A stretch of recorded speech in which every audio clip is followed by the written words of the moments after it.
Salut tout le monde, bienvenue sur ce webinaire où aujourd'hui on va discuter avec Sébastien Levaillant. On va parler de la situation économique, notamment de comment les équipes produits, aussi les leaders produits peuvent mieux se préparer pour justement mieux gérer cette phase compliquée de la vie de pas mal d'entreprises tech en ce moment. Si vous avez suivi l'actualité, ça devrait vous parler. N'hésitez pas à dropper vos questions, vos commentaires dans les commentaires à droite sur la page LinkedIn.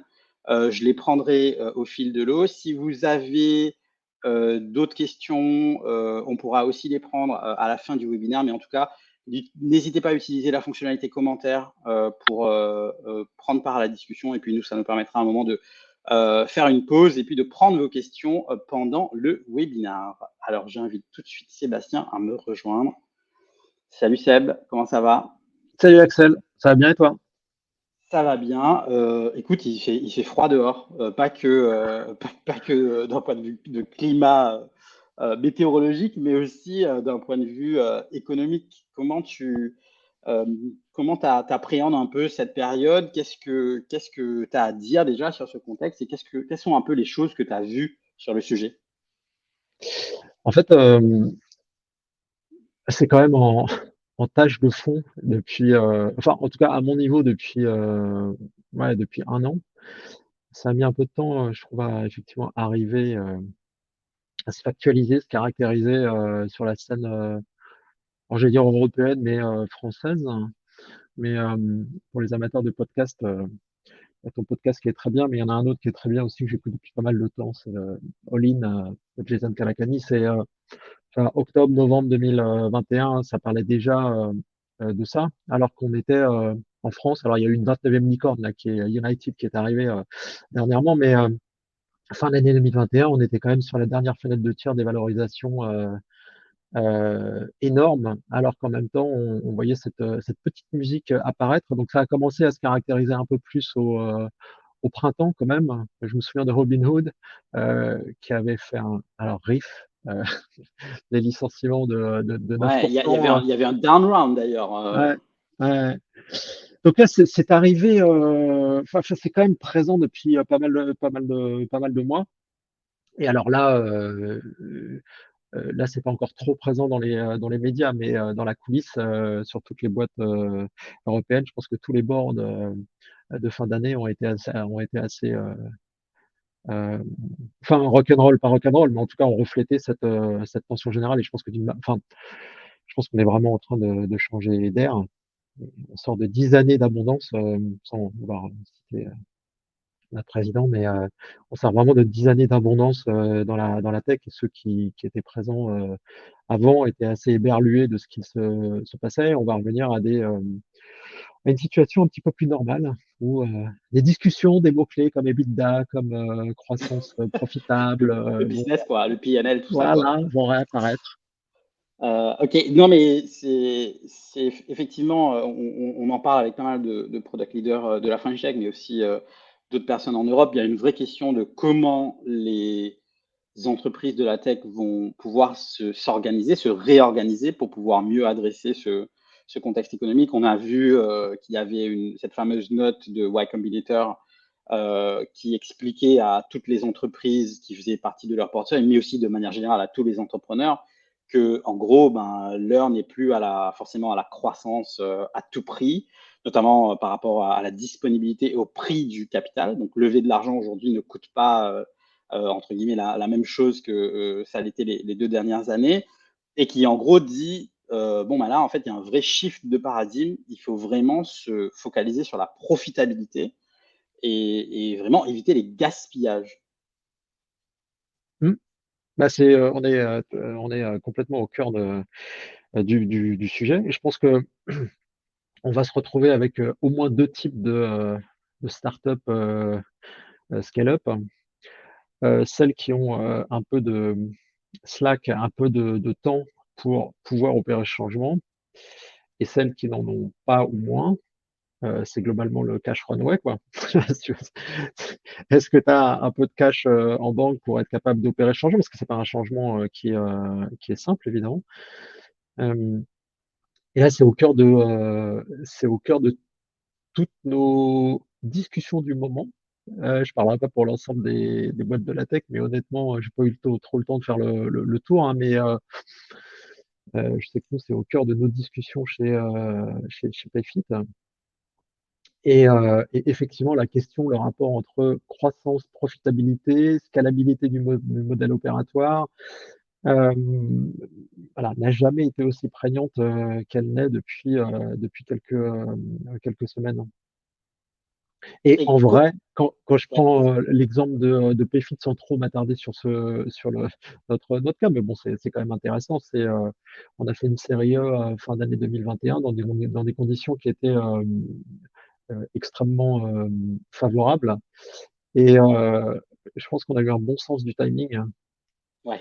parce que voilà, c'est des conditions qui sera, je pense, je suis pas devin, je suis pas non plus spécialiste, difficile de retrouver avant quelque temps. Et mine de rien, ça nous donne l'opportunité d'avoir ce buffer pour ouais, opérer des changements, des adaptations. On en parlera par la suite, hein. Ça descend jusqu'aux fonctions clés, les compétences, le rapport à la performance, ce genre de choses.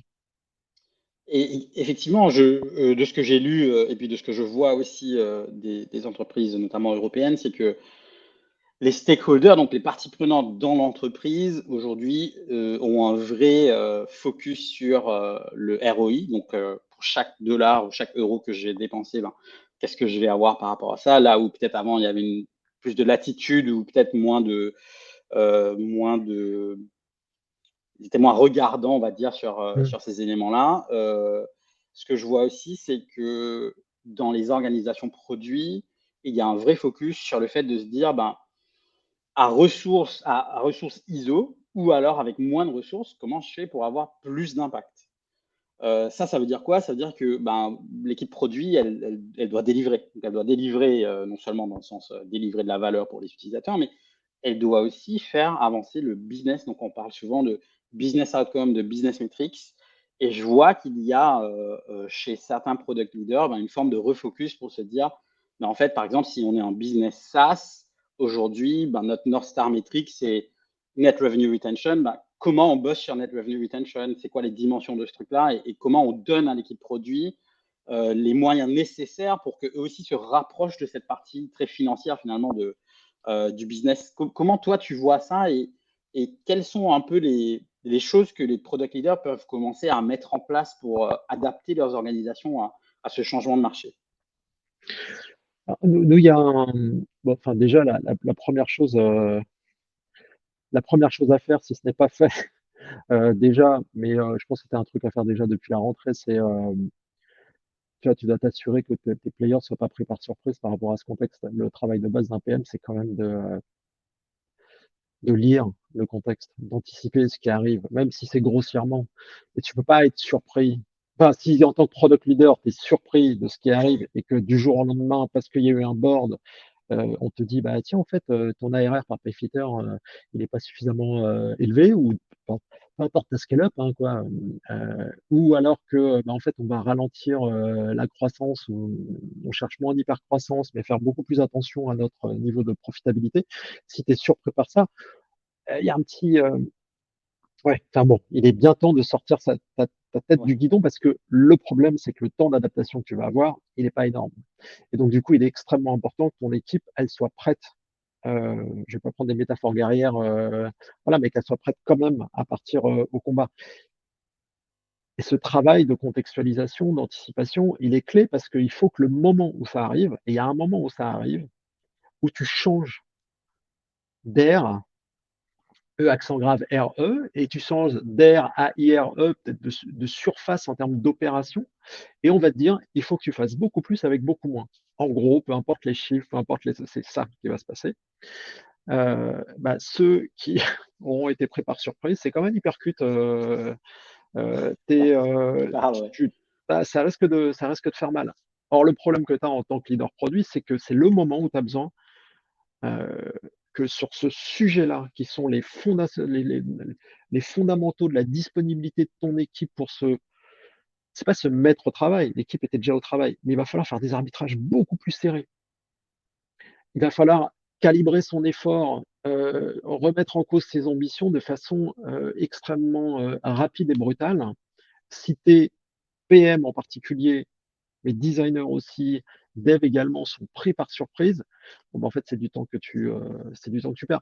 Donc, la première chose à faire, c'est être capable en tant que product leader, d'appréhender ce contexte-là, même si c'est de façon grossière, même si tu n'as pas encore tous les indicateurs, de toute façon, c'est un laïus qui va s'établir au fur et à mesure, dans les all hands, des choses comme ça, c'est des indicateurs qui vont être suivis.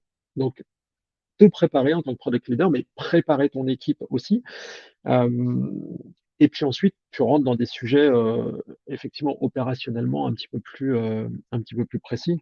Bon, je sais pas si tu veux qu'on en discute maintenant, mais Ouais, on va en parler. En fait, ce que je vois aussi, c'est que il y a quand même des recommandations, on va dire, plutôt générales, hein, qui viennent des boards, des VC, des personnes comme euh, euh, Graham chez Y Combinator, qui dit en gros, bah, en fait, il faut déjà se focaliser sur le business existant, c'est-à-dire bah, mes clients existants, comment je fais pour mieux servir cette population, des personnes qui sont engagées, qui ont un lifetime value plus élevé, donc c'est entre guillemets mon fonds de commerce. Comment je me focalise là-dessus pour le garder, parce qu'en fait, si je le perds, ça va être catastrophique. Comment je shift vers la profitabilité, ça veut aussi dire potentiellement bah, tuer des activités, arrêter de faire certaines choses qui ne sont pas profitables ou qui ont des coûts déséquilibrés pour l'entreprise. Et moi, une recommandation que j'aime énormément, notamment de quelqu'un qui s'appelle Brian Grenier, qui était le gars qui lidait à l'époque l'innovation chez Uber, il dit, notamment dans le podcast de Lenny, où il explique le fait que mais en fait, aujourd'hui, les entreprises doivent partir du principe qu'ils n'ont plus product market fit. Parce qu'en fait, dans product market fit, il y a market et le market, il a changé drastiquement. Donc, comment tu crées l'espace aussi pour te dire, bah, en fait, là, on ne peut plus se reposer sur nos lauriers. Il faut vraiment, comme tu dis, qu'on parte combat et qu'on essaye de comprendre bah, comment on adresse ce marché qui a changé drastiquement dans l'année qui vient de s'écouler. le point clé, effectivement, enfin, tu as pratiquement tout cité là, mais c'est partir du principe que ta base, donc tes clients, ça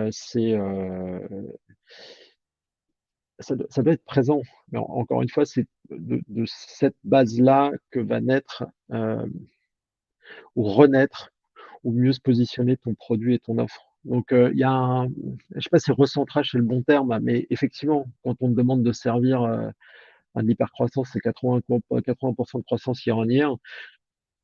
T'as pas et que tu es dans un marché en expansion, même tes clients limitent de façon organique tes cohortes qui croissent, qui se renouvellent et tu peux ne pas porter le même niveau d'intention Ouais. euh, à, ces, à tes clients que tu aurais peut-être dû ou que de toute façon tu vas devoir faire dans cette situation-là. Donc je fais attention en disant il y a une forme de recentrage parce que de fait, effectivement, quand tu es en hyper-croissance, tu es quand même beaucoup absorbé par la conquête de nouveaux segments, de nouveaux territoires, de création de nouvelles verticales, quitte d'ailleurs à te planter et puis mettre ça à la benne, tout ça. Là, Une tu forme as de un peu moins de dilution aussi de l'effort. exactement. Ouais, ouais, exactement.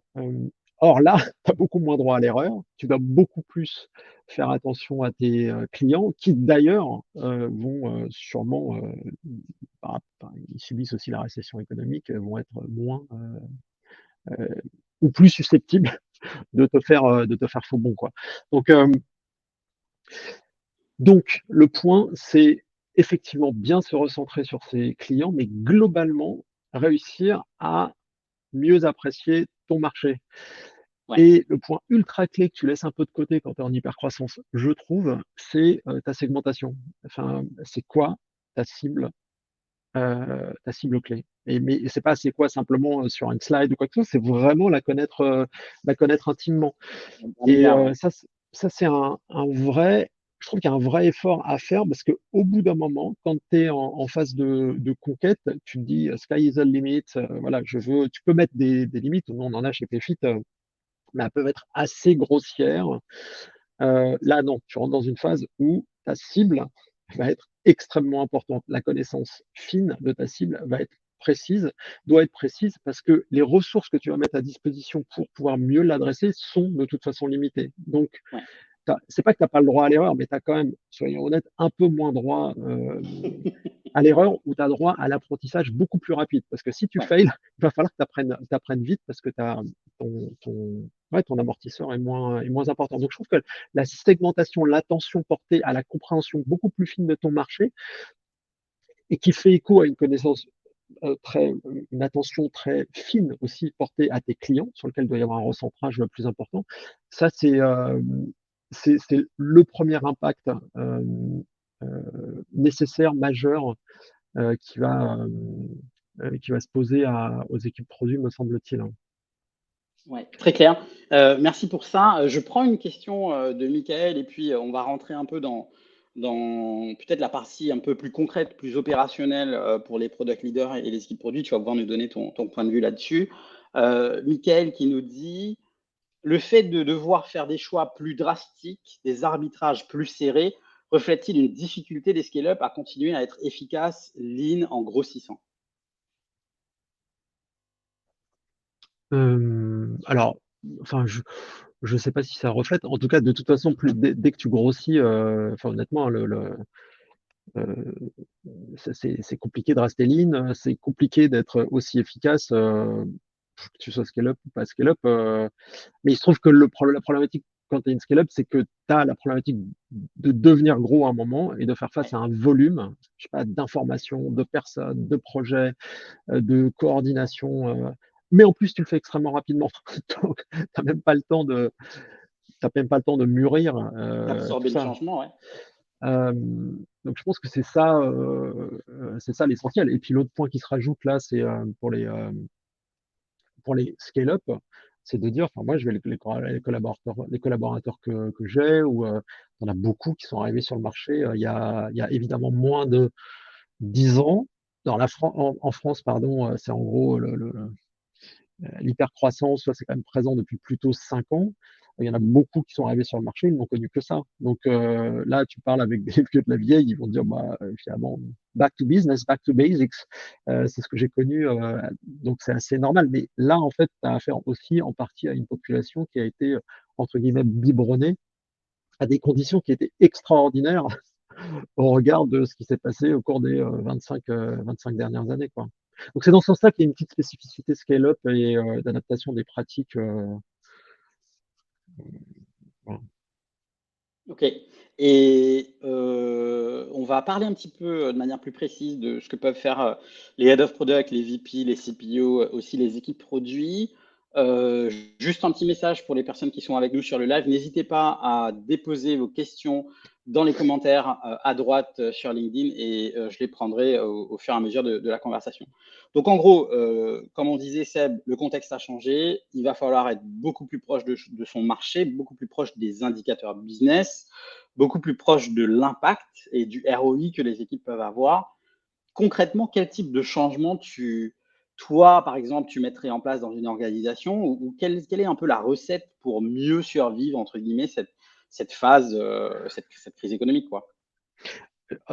Très sincèrement, je pense que je t'aurais dit la même chose il y a quelques mois, sauf qu'en fait, c'est comme dans les réactions chimiques, c'est une question d'intensité ou de quantité de principe actif. Là, le principe actif qu'est la réalité a vu sa quantité augmenter. Tu as moins de place pour, entre guillemets, l'argent facile, tu as moins de place pour la discovery facile et fallacieuse, tu as moins de place pour les erreurs répétées, non assumées, sans aucune conséquence. Euh, et que, en fait, tout ce qui te prémunit de ça pouvait déjà exister avant. Enfin, c'est notamment, encore une fois, un, le contexte, deux, les objectifs, trois, le suivi le marquage à la culotte de tes players sur les compétences qui sont attendues. Je parle pas du tout de micromanagement ou quoi que ce soit, mais tu vois, avoir des salary range, avoir des grilles de compétences, avoir des entretiens réguliers, avoir des échanges réguliers avec ton équipe, c'est quelque chose qui devait préexister cette situation-là. Oui, rien à voir avec En la ent- crise en particulier, mais en tout Exactement. cas, ça ne fait qu'intensifier le truc. Ce qui a à voir avec la crise, c'est que tu vas être beaucoup plus exigeant sur Oui, sur ce qui est attendu d'une manière générale. Et je ne parle pas simplement des managers, product leaders vis-à-vis de leurs collaborateurs. Ça marche dans l'autre sens. Ça marche dans l'autre sens aussi.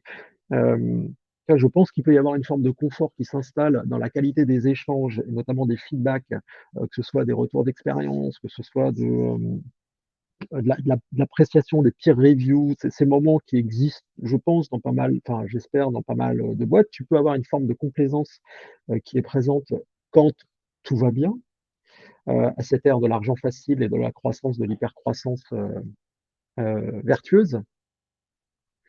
Ces moments-là, ils doivent devenir des vraies sources d'amélioration, parce qu'encore une fois, les conditions et le facteur réalité est beaucoup plus présent. Donc, euh, moi, je trouve que les quatre éléments importants à mettre en place, c'est t'assurer en tant que product leader que ça peut se faire par des indicateurs, mais ça peut se faire par des prises de parole, des discours, de la mise en perspective, du partage d'informations, sur l'appréciation du contexte. Les personnes qui me rapportent sont surtout des directeurs, donc après, le niveau de contextualisation est peut-être adapté à tes players. Il y en a certains qui sont très sur des tâches opérationnelles, ils préfèrent pas savoir tout ce qui se passe autour, mais je pense qu'il y a toujours des messages qui doivent passer, particulièrement à destination des product managers. On doit, en tant que product manager, avoir parfaitement conscience du contexte dans lequel on évolue. Ça se fait à travers des indicateurs aussi, hein, tu vois, tu parlais de lifetime value tout à l'heure, cost of acquisition aussi, le lifetime value sur cost acquisition aussi, des indicateurs de ce type-là pour comprendre. Ça t'aide à mieux apprécier ta cible aussi à travers des indicateurs beaucoup plus précis. Il se trouve que ça va te servir aussi, bien évidemment, à prendre des décisions et beaucoup plus prioriser. Donc ça, pour moi, ça fait partie c'est ce qui rend le contexte important. Tu as globalement tout le travail de gouvernance dans l'entreprise, surtout quand tu es dans des boîtes où il y a beaucoup de monde. Tu peux plus perdre de temps à te coordonner, à te mettre d'accord, à travailler sur des choses sur lesquelles tu as des dépendances dans d'autres départements et ces départements ne sont pas incentivés pour travailler dessus. C'est juste pas possible. Donc tout le travail, peu importe le modèle de gouvernance, OKR ou autre, mais ça, faut être extrêmement bon là-dessus. Et d'autant plus si tu n'as pas fait ce travail en amont. Et d'autant plus si tu as recruté beaucoup de gens. Ensuite, je pense qu'il y a, bon, j'en ai un peu parlé au début, mais ça va renforcer la nécessité de compréhension de son marché, de priorisation, tout ça en tant que product leader. Et donc du coup, la capacité de dire non, il faut presque être arc-bouté sur ta cible, sur pourquoi tu priorises cette initiative plutôt qu'une autre. Mais ça part de la compréhension de ta cible. Donc une hyper segmentation et focalisation de tes intentions et de tes initiatives au regard de ta cible. Et puis l'autre point, je trouve, c'est toi, tout le suivi de compétences. Donc on parle souvent de gestion de performance, tout ça, mais c'est pas que la performance, c'est un élément, c'est globalement que chacun sache ce qui est attendu de elle ou lui et les competency grid, les career pass, la qualité de tes one-one, les évaluations régulières de tes compétences au regard des compétences attendues. Ça, c'est un vrai travail important à faire et qui devait déjà logiquement préexister ça cette devait déjà être situation-là. C'est fait, ce ouais. qui fait que si tu n'as rien fait de tout ça et que tu as une crise qui arrive, bon, bah, c'est sûr que ça va tanguer assez fort parce que l'adaptation, il va falloir la faire rapidement. Encore une fois, se souvenir de ton cash runway, si tu es dans une situation de ne pas être sur un business encore profitable, et ton cash runway, bah, c'est l'horloge qui fait TikTok, quoi. Au bout d'un moment, tu n'as juste plus d'argent. Donc ça va, l'ensemble de ces conditions vont intensifier la qualité, la nécessité d'adaptation. Mais pour moi, c'est un peu les grands éléments sur lesquels tu vas devoir jouer en tant que product leader Et puis, je pense que les meilleurs d'entre nous ont déjà commencé depuis quelque temps à travailler sur ces différents piliers, quoi. Merci. Tu as parlé de plusieurs choses. Là, tu as parlé de la performance de l'équipe qui est clé. Tu as parlé des dimensions comme, tu vois, grille de compétences, framework de progression, capacité à bien mener des one-to-one, etc. Euh, Tout ça, c'est des choses, bon, évidemment, tu le dis aussi, c'est des choses qui étaient souhaitables déjà de par le passé, que les gens aient mis ça en place. Par contre, enfin, de mon point de vue personnel et puis de mes échanges avec pas mal d'entreprises, notamment de la French Tech, mais aussi en Europe, c'est pas parce qu'on sait que c'est best practice de faire ces activités-là qu'on les a mises en place ou qu'on a Mm. les frameworks qui sont déjà existants, etc. Euh, qu'est-ce que toi tu vois de ce travail-là, de l'impact que ce travail-là a par rapport, par exemple, à ce que vous avez pu faire chez Payfit? Comment ça vous aide aujourd'hui à, entre guillemets, mieux naviguer ce moment compliqué? Mm. Bah, déjà, encore une fois, je pense que le truc qui est top avec cette crise qui arrive, c'est que la forme de complaisance que pouvait nous autoriser globalement l'argent facile, l'hypercroissance, tout ça, euh, est remise en cause. Euh, et c'est important parce que bon, c'est souvent ce qu'on se dit, c'est dans les périodes de crise que bref, faut des contraintes, faut de la pression pour réussir ou pas d'ailleurs, hein, mais à sortir le meilleur de soi-même. Donc ça, je trouve que c'est extrêmement positif. Voilà, ça va permettre de mûrir l'ensemble des pratiques et d'avoir des product managers, product designers, des devs qui sont voilà, d'encore meilleure qualité quoi, par la suite. Nous, comment ça nous a aidé? Ça nous a surtout permis jusqu'à maintenant de euh, accueillir l'hypercroissance de talents, quoi. Euh, à la fois comme un moyen de positionner Payfit sur le marché pour attirer ces talents, parce que c'est fou, hein, en quelques mois, on passe c'est extrêmement compliqué d'attirer du monde à, bah, finalement, soyons honnêtes, il va y avoir un petit peu plus de monde sur le marché parce qu'il va y avoir un mercato de fait. Ouais. Euh, mais nous, cette culture je sais pas comment dire, de management, de l'accompagnement. Alors, moi, j'aime bien de parler de management, mais souvent, c'est mal apprécié comme ambition, l'ambition managériale. Et c'est pas du tout de la bureaucratie, c'est vraiment de l'accompagnement des personnes, une forme de coaching, tout ça. Mais, donc, ça permettait de refléter une culture produit, je pense, relativement mûre, épanouissante, challengeante, tout ça. Donc, ça nous permettait de bien nous positionner sur le marché en phase de recrutement. Par la suite, ça nous a permis aussi, avec l'accueil de profils de niveaux différents, avec des expériences différentes, de bien les positionner et d'avoir des managers qui, c'est pas idéal, voilà, mais qui positionnaient bien leurs ambitions et leurs attentes euh, au regard de la grille de compétences qu'on avait mise en place. C'est un outil qui pouvait aussi servir pour les revues de performance, donc avoir encore une fois, des discussions enfin, des échanges assez vertueux avec des players qui comprenaient que c'est pas forcément en changeant de niveau que tu allais devenir meilleur, c'est en comprenant ce qui faisait l'art d'être un product manager avec des compétences précises et en essayant de les explorer, de les renouveler, de les améliorer régulièrement. Donc tout ce travail de fond qui permet de mieux appréhender son art d'être un product manager sans pour autant être, enfin tu vas faire un raccourci en se disant bah faut que je devienne, faut que je passe un niveau, faut que je devienne un manager. Ouais. Non, donc ça aide à établir une qualité de collaboration entre manager plus intéressante, vertueuse, au-delà même de ce qui se passe et de l'intérêt qu'il y a dans le moment PayFit.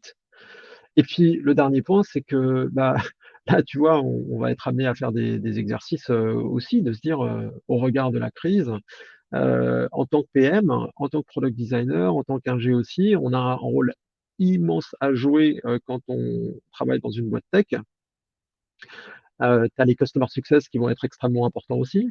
Nos potes, les commerciaux, bah, du coup, quand on leur dit on réduit l'hypercroissance, on réduit la croissance, forcément, il y a des impacts dans les départements sales. Toi, tu ressens une pression.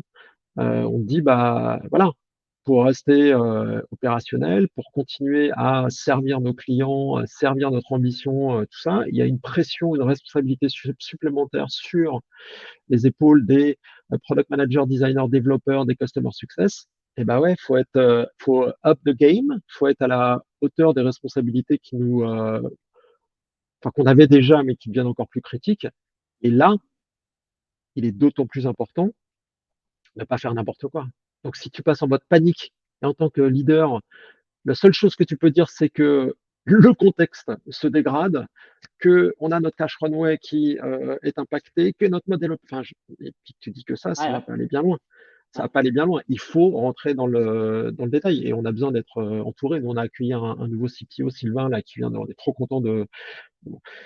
Enfin, moi, j'échange avec lui régulièrement. On est trop content de l'avoir parce que du coup, tu arrives avec un player qui a été exposé à un marché, à des marchés différents, que ce soit en Allemagne, aux US aussi. Donc, il y a un rapport à l'exigence, à la performance Mhm.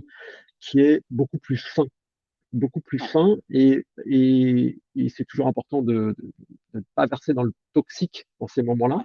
Et le toxique vient du fait que tu n'es pas capable de caractériser la situation et les attentes que tu as au regard de cette situation-là. Et c'est toute la subtilité qui fait que je pense que tu es capable de passer des phases de ce type-là de la manière la plus réussie Mhm. d'un point de vue business possible et réussie d'un point de vue personnel, c'est-à-dire à la fois ambitieuse et épanouissante, même dans le challenge, pour les différents players. Très clair. Merci, c'était super intéressant ta perspective là-dessus. On va prendre une question d'Alexis. Alexis qui dit, ce contexte macro qui nécessite une forte adaptation, par exemple changement de product market fit, pose bien sûr la question de la sobriété. On est tous challengés sur l'impact et le ROI de nos équipes produits. Et comment arriverais-tu à quantifier et montrer cet impact à un board? Comment quantifier ces grands éléments que tu viens de mentionner, Seb? Euh, on a franchement, j'ai pas de, il y a des indicateurs, business de plus haut niveau, effectivement, l'ARR par collaborateur. Tu peux avoir des indicateurs assez classiques, du cycle time, du lead time. Euh, Tu vas montrer ta vitesse de delivery. Tu vas avoir des indicateurs sur tes niveaux d'investissement en R&D. On regarde les benchmarks, ça va chauffer dans les boards. Donc voilà, ton niveau d'investissement, notamment en R&D, au regard de tes petits camarades, ça va être ce type d'indicateur qui peut être utilisé. Après, tu as effectivement des indicateurs, comme tu l'as dit tout à l'heure, enfin, ta qualité de rétention de ta base client, Du revenu? tes indicateurs de satisfaction aussi. Donc, tu as des indicateurs très haut niveau de ce type-là qui peuvent être des vrais reflets de la qualité de ton exécution, de la qualité de ton équipe produit et tech. Après, ça dépend du type de board dans lequel tu es aussi. Ils peuvent te demander des comptes beaucoup plus précis, beaucoup plus micro. Et, euh, et là, sur des indicateurs, enfin bon, je ne vais pas rentrer dans ce détail-là, mais enfin, tu peux en tout cas, toi, en tant que product leader, aller chercher des choses beaucoup plus micro. Je vais donner un exemple chez Tafit, et je ne pense pas que ça répond à la question d'Alexis là sur le board. Mais je me dis en tout cas, c'est des indicateurs qu'il faut avoir présents à l'esprit. Euh, et peut-être, si tu as un board qui est très micro ou très challengeant sur cette partie-là, peut-être que tu peux l'utiliser. Mais encore une fois, je ne pense pas que ce soit un truc qui cherche. Nous, on a fait des choix à un moment qui étaient des vraies convictions autour de l'autonomie des équipes, des tribes, euh, avec la création ouais, voilà, de tribes, de squads et niveau VP. Par exemple, je laissais beaucoup d'autonomie aux tribes sur la gestion de leur pipe de delivery. On n'a pas ennuyé qui que ce soit de façon trop désagréable sur le type de méthodologie qui a été utilisée, sur la qualité des user stories pour ceux qui faisaient des user stories, ce genre de choses, par exemple. On descend sur des trucs très micro.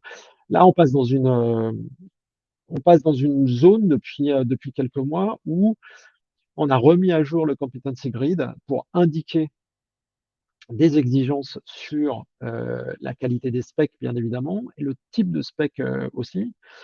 On a remis une couche il n'y a pas très longtemps sur des attentes et des points clés à vérifier avant de passer en prod. Alors on peut se dire, bah, pourquoi tu l'as pas fait avant? Bon, on l'a pas fait avant parce que c'était le choix de pas faire comme ça et de laisser une forme d'autonomie aux équipes. Là, l'idée, c'est pas de sombrer dans le micromanagement, mais c'est en même temps de dire, et on va mettre des indicateurs là-dessus, de suivre de plus près la qualité d'engagement des équipes, la qualité de leur delivery, et de descendre, si c'est nécessaire, jusqu'au user story en se mettant des objectifs sur cette partie-là. Donc ça, c'est pas du tout niveau board, ce truc-là. Mais en fait, à partir du moment où tu commences tu commences à suivre ça de beaucoup plus près, tu as des indicateurs, encore une fois, type lead time, cycle time, tout ça, qui peuvent te permettre ensuite de répondre à cette question de mais combien de temps il te faut en fait à ton équipe produit pour passer d'une idée à un release sur marché. Ça, c'est des indicateurs qui sont intéressants aussi. Et ça t'oblige à descendre beaucoup plus bas. Bon, en tout cas, moi, ça m'oblige à descendre beaucoup plus bas en tant que VP. Très clair. Tu voulais rajouter un truc? Vas-y, je t'en prie. Non, non, non, mais c'était pour dire encore une fois, ça répond pas exactement à la question du board. Tu vois, moi, je pense qu'on a un board tel que celui de Payfit et un board dans des boîtes plus petites, t'as pas le même, au regard des ambitions, au regard de l'argent qui est mis sur la table, au regard du volume de personnes, t'as pas du tout les mêmes attentes que le board d'une startup beaucoup plus petite, où tu vas rentrer, enfin, ça m'est arrivé plusieurs fois, dans encore une fois, des détails beaucoup plus opérationnels. Voilà, donc encore une fois, ça dépend de la boîte pour laquelle tu bosses et la dynamique de ton board. Écoute, merci beaucoup. On va prendre quelques questions. Je ne sais pas si les personnes qui sont avec nous sur le live, vous avez des questions supplémentaires. S'il vous plaît, n'hésitez pas à les déposer dans la section commentaires à droite. On va les prendre tout de suite. En attendant que les questions arrivent, moi, je voulais juste partager que en février, du coup, on a prévu une masterclass avec Sébastien. Donc, la masterclass sera leadée par Sébastien sur comment mener à bien la gestion de la performance et de la progression des équipes produits. Cette masterclass, elle aura lieu le 17 février de 9 h à midi. Vous pouvez dès à présent booker votre site directement sur notre site www.panache.io. Ça sera une masterclass de 3 heures dans laquelle on va vraiment rentrer dans le détail de comment mettre en place les dispositifs nécessaires pour coacher, accompagner les équipes dans leur progression et leur performance. On va partager des modèles, des templates, le framework que Sébastien a pu mettre en place chez Payfit. On va montrer des exemples de carrière path, de systèmes de référentiels de progression, d'exemples de job description pour différents niveaux et quelles sont les attentes derrière. Donc, vous aurez accès à tout ça. Et puis, je voulais aussi partager, je vais partager mon écran pour vous montrer ça. Hop, on va voir si ça marche. Si vous vous rendez sur le site www.panache.io, vous retrouverez dans la section ressources qui est accessible en haut ici, vous verrez qu'il y a cette page qui s'appelle Product Team Performance and Progression Toolbox. Donc, si vous cliquez dessus, vous allez avoir accès à notre framework de progression et de performance qui est disponible sous format Notion que vous allez pouvoir dupliquer. Donc, n'hésitez pas à vous rendre sur le site et à télécharger cette ressource. Avant de se quitter, Seb, je vais juste regarder si on a des questions qui viennent du public. Et puis sinon, on va pouvoir se quitter. Je ne sais pas si tu as des choses à rajouter. Non, mais le point clé, en fait, moi, je trouve, au-delà on parle beaucoup et c'est le marché français, hein, et c'est normal, parce qu'on parle beaucoup d'indicateurs, de frameworks, tout ça, et ça aide vraiment. Faut s'équiper là-dessus. Là, je vais parler plus et le product manager, ça les concerne aussi, mais euh, l'exigence de la situation, l'exigence des attentes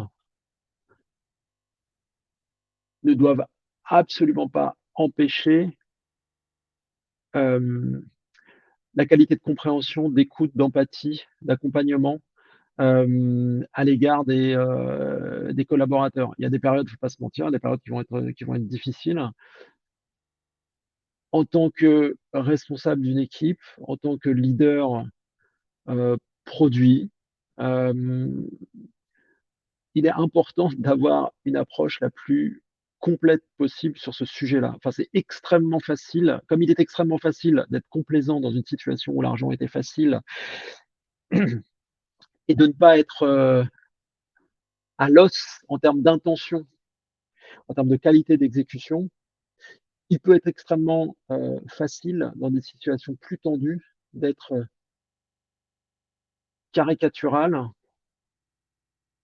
hem, dans ses exigences et des fois toxique dans ses comportements et que le Ouais, point clé, c'est là que les frameworks peuvent aider, c'est là que les outils peuvent aider, mais c'est là qu'il est extrêmement important de combiner le cœur et l'esprit et la qualité de votre engagement va dépendre de votre, capacité à réconcilier des exigences qui peuvent paraître un peu divergentes. J'espère que c'est à peu près clair ce que je dis, mais il y a une question d'intention dans l'engagement que vous mettez dans des situations, compliquées comme celles qu'on va vivre et compliquées encore une fois parce que ça peut être un changement brutal pour certaines personnes. Donc la méthode, les cadres d'exécution sont extrêmement importantes.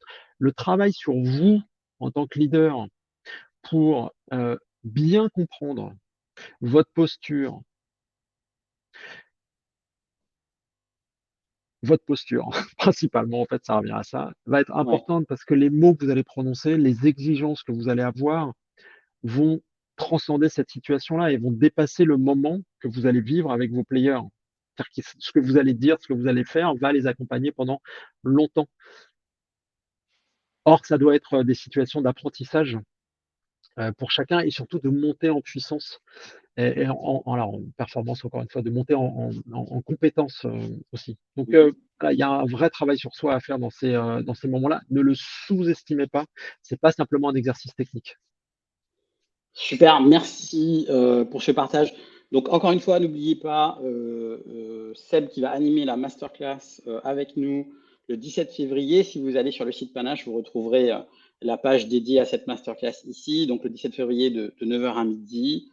Vous avez le détail du programme ici, donc qu'est-ce qu'il y aura dans cette masterclass? J'ai oublié de dire tout à l'heure d'ailleurs que cette masterclass sera suivie de sessions, de coaching en one to one. Donc Seb va prendre du temps avec chaque personne de cette cohorte, de cette masterclass, pour vraiment rentrer dans votre contexte métier, essayer de comprendre comment vous accompagner dans la mise en place de ces dispositifs-là. Donc voilà, toutes les infos sur le site ici. N'hésitez pas à regarder le programme, tout est disponible sur le site internet. Vous pouvez également voir, si vous vous rendez sur le blog de Panache, vous verrez également ici un article dédié sur comment le produit, votre équipe produit peut mieux survivre, mieux naviguer cette phase un peu compliquée de cette crise économique. Et puis, avec des tips, des indicateurs, on parlait, Alexis tout à l'heure posait des questions sur les indicateurs. Il y a quelques éléments déjà ici dans l'article. Avant de se quitter, du coup, je reprends quelques questions. J'ai vu qu'il y avait des questions de Michael et de Fabien. On va commencer par la question de Fabien qui nous dit on travaille souvent sur différents horizons au produit, long, moyen, court terme. Est-ce que tu as vu un impact chez vous sur la durée des initiatives en moyenne? Quels conseils pour équilibrer cette nouvelle pression et ne pas surréagir? Par exemple, oublier les investissements à plus long terme. Mmh. Bah, enfin, chez Payfit, alors,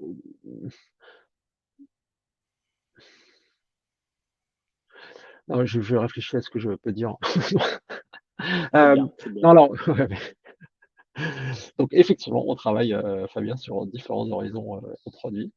Hem, Nous, l'impact que ça a eu, chez Payfit, c'est, de prendre encore plus conscience de la nécessité du long terme en fait, je me dis je pense fondamentalement que c'est vraiment top ce qui arrive parce que quand on n'a pas de problème de product market fit, hein. On n'a pas de problème de product market fit. On est sur un marché, nous, qui est extrêmement profond, sur lequel on a une offre de valeur qui est quand même intéressante et assez exceptionnelle, parce qu'elle est servie en général, on désintermédie quand même pas mal le marché. Donc ça, c'est intéressant. Ça n'empêche qu'on a des vraies problématiques sur quelle cible, jusqu'où, etc. Voilà. Mais par contre, c'est vrai que ça nous fait sortir un petit peu là de la course à vouloir tout faire, pas partir dans tous les sens, on essaie de réfléchir et de se cadrer, quitte à oublier des problématiques très long terme sur notre mode opérateur. Je vais juste prendre un seul exemple qui est, je l'admets bien volontiers, on s'est beaucoup soucié dans les équipes produits de nos utilisateurs externes, nos clients. On a des utilisateurs en interne. Toute l'équipe Customer Success, hein. Quand tu fais de la paye, je peux te dire que l'accompagnement des clients, c'est quand même quelque chose d'assez incontournable et compliqué, beaucoup plus que quand tu fais du SaaS, du marketing SaaS, quoi. Enfin, du SaaS pour des marketeurs. Euh, et qu'en fait, on n'a jamais eu vraiment le temps de s'occuper intelligemment, efficacement de nos utilisateurs en interne. Et on a nos potes qui sont CS chez Payfit, et ben, c'est un peu la glue entre différents systèmes, et ça nous permet de nous reconcentrer là-dessus. Et donc, on a besoin de créer de l'impact à court terme, mais il va falloir qu'on ait une réflexion très long terme sur comment on positionne ce persona ou ce type d'utilisateur en interne.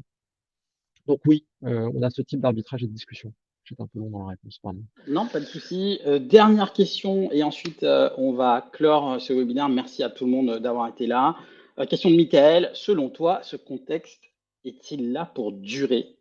Vas-y, tu peux sortir ta boule de cristal. Mais franchement, ouais, mais moi je pense que, en fait, moi je pense est-ce qu'il est là pour durer? Oui, je pense qu'il est là pour durer parce qu'en vrai, je pense que c'est une parenthèse un peu enchantée qu'on a vécue pendant quelques temps, mais et qu'il n'y a rien de dramatique dans ce qui se passe. C'est dramatique dans le sens où qui tombent d'une forme de piédestal dans lequel certains étaient complaisants vis-à-vis d'eux-mêmes et de métriques, d'indicateurs, etc. Donc, mais la réalité, ça n'a jamais été d'avoir des ballots fois 100, ça n'a jamais été euh, enfin voilà, d'avoir 27 ans et démarger à 100 000 euros après 3 ans d'expérience. Enfin voilà, c'est juste pas une. Enfin, je vais faire un peu le vieux con en disant ça, mais je trouve que c'est pas la vraie réalité, quoi. La réalité, c'est Hmm. de faire ton travail, de bien le maîtriser, de comprendre pourquoi tu le fais, de comprendre comment t'améliorer, de mûrir, d'approfondir. Ça prend du temps. Il n'y a pas de raccourci dans la vie. On a pu croire pendant Il n'y quelques a pas temps de qu'il y en a. hack, quoi. Ben, mais je pense qu'il y en a. En fait, il peut y avoir des hacks. Il y a du talent. Il y a des gens qui ont du pur Ouais. talent. Et voilà, il y a des hacks par les méthodos, les trucs comme ça. Mais souvent, c'est quand même la patine du temps, de l'expérience, des échecs, des C'est de apprentissages, des l'artisanat, succès hein, c'est de qui l'artisanat en vont fait. faire. Bah, on en revient toujours à mon truc, hein, mais et ça, je pense que c'est la réalité. Hmm. Je pense que c'est la réalité et que celle-là, elle est là pour durer, mais elle doit être là pour durer parce qu'encore une fois, ce qui fait le kiff dans toute cette aventure, c'est pas les flots d'argent, c'est pas la valorisation. Ok, c'est cool, hein, mais la réalité, c'est la qualité de ton travail, la qualité de ton engagement à travers le temps, ta détermination à dépasser des incompétences que tu as, à mieux assumer des forces et des compétences aussi. Et ça, c'est la réalité. Et celle-ci, elle est là pour durer. Et j'espère que, ouais, je suis très content qu'on sorte un petit peu encore une fois, de l'art de la complaisance, même s'il faut être réaliste, ça va se faire un peu dans la douleur. Ouais. Ouais. Merci beaucoup, Seb, de ta dispo Merci à toi, Axel. aujourd'hui, d'avoir partagé ce moment avec nous. Merci à tout le monde qui était sur le webinaire. Si vous voulez en savoir plus sur la masterclass de Seb, n'hésitez pas à aller sur www.panache.io. Et puis, je vous dis à très bientôt pour un autre sujet. Ciao! Bye bye et bonne fête de fin d'année. Au revoir.